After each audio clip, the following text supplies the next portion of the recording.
It might be argued that a well-armed international police force operating under the authority of such a supernatural court could well serve this purpose. In other words, they're going to set up another threat. This is threat number 3, actually, an omnipresent, virtually omnipotent political or police force. It's an international police force, because remember, if we go into peace, we have to dissolve the nations, because war is the reason we have nations. All right, so the report then that was issued by the State Department, Freedom from War, and the program was to establish a permanent international peace force within the United Nations. In other words, to deliberately bring it up. The peacekeeping capabilities of the United Nations would be sufficiently strong, and the obligations of all states under such an arrangement sufficiently far-reaching as to assure peace and a just settlement of differences in a disarmed world.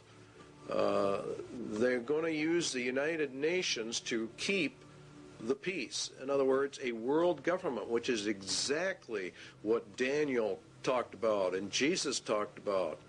And it is very deadly.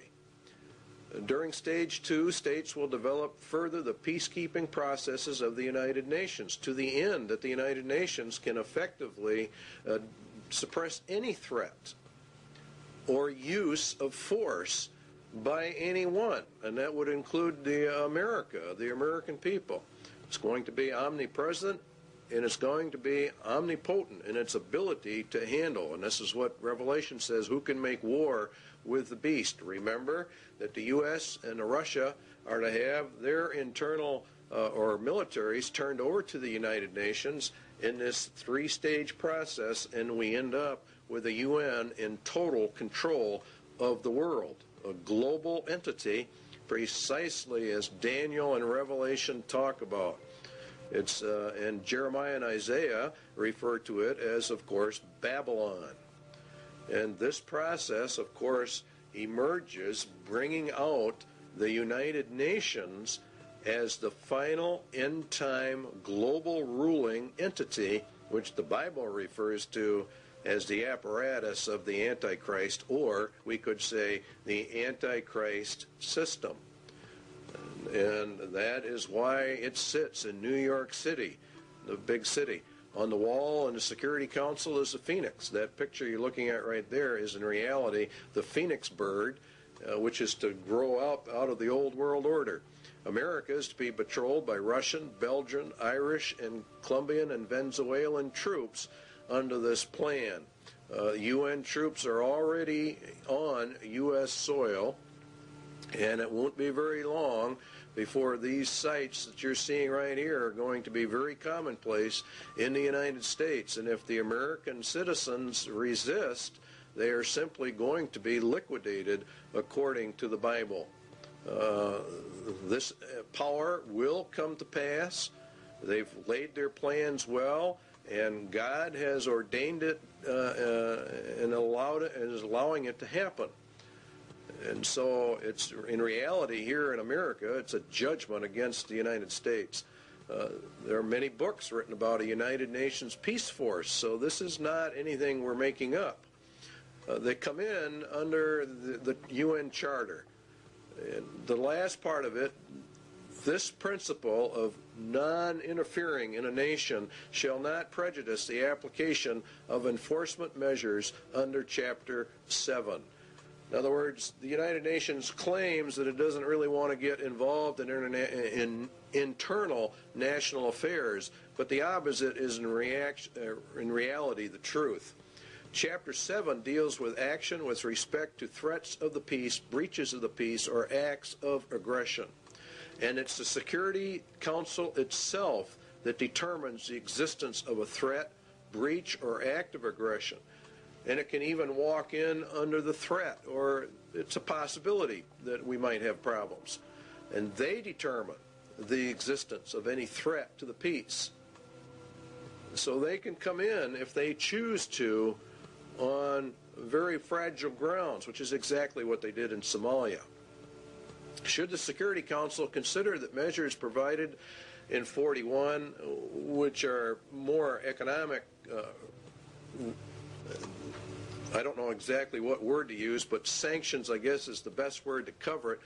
If that doesn't work, if economic sanctions do not work, then they can resort to military powers. And they can use whatever they have to maintain or restore international peace. Now, Psalm 2 says that the kings of the earth set themselves and the rulers take counsel together against the Lord and against his anointed. Where do the rulers of the world meet? They meet at the United Nations, and this is where they take their counsel together. And the United Nations is, according to the Bible, anti-Christ, anti-God to its very core. It is, in fact, the substitute for God and Christ on planet Earth. They intend to take it for themselves. The fourth beast shall be the fourth kingdom upon earth, which shall be diverse from all kingdoms, and shall devour the whole earth, and shall tread it down, and shall break it in pieces. And the 10 horns out of this kingdom are 10 kings. Now, it's a diverse kingdom. The United Nations is not a kingdom, and it's not a nation. It exists solely by treaty power, by an arrangement of nations itself. Excuse me. The United Nations is to be brought up to full global power with an army so powerful that none can fight against it. That's the entire plan, and that is exactly what the Bible talks about for the end times. It will also break into pieces the entire world, and that's done under Article 52, which deals with regionalism, which is in fact breaking the world into pieces. And this is how they do it. They actually subdivide the world into 10 regions. That came out of the Club of Rome, and here are the regions on the TV screen.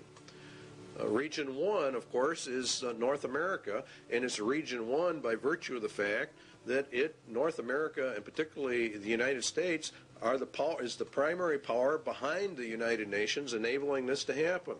The United States itself is broken down into 10 federal regions. We have global regions, and now we have national regions. And in our country, they are simply called federal regions. And we're moving, in effect, from elected officials to appointed officials to non-elected bureaucrats who are appointed. Now, each region has different states in it, and the number of states varies with each particular region. Then each state is subdivided up into its particular regions. Many times it falls along county lines, many times it doesn't.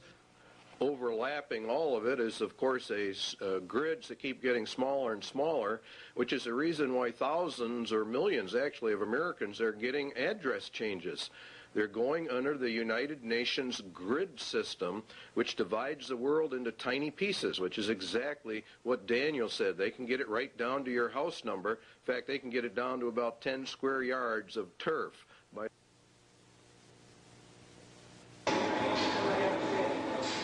Recently, NASA's Landsat 4 satellite, shown here just before its trip into space, was launched from the Western Test Range by a Delta rocket.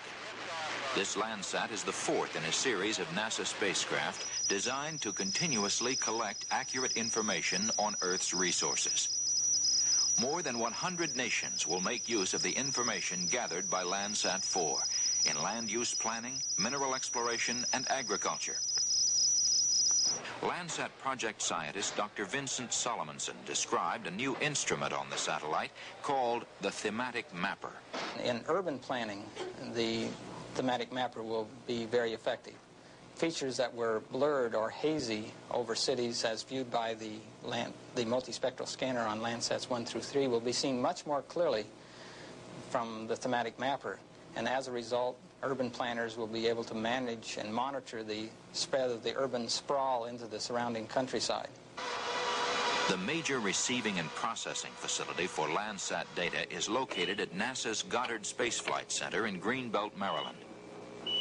After completing its 3-year mission, Landsat 4 is designed to be retrieved by the space shuttle. Okay, standing by for up telemetry command reset. So what we have are 10 federal regions. We have 10 federal regional councils, which are miniature Washingtons, in each federal capital. We're being regionalized, and pretty soon there won't be any such thing as counties or states. So what we're doing is we're going from county and state control to total federal control, and then the federal government's losing its control to the United Nations. This is globalism. This leads to the federalization of our police or the security forces within the United States. And this is really in total violation of the constitutional implications.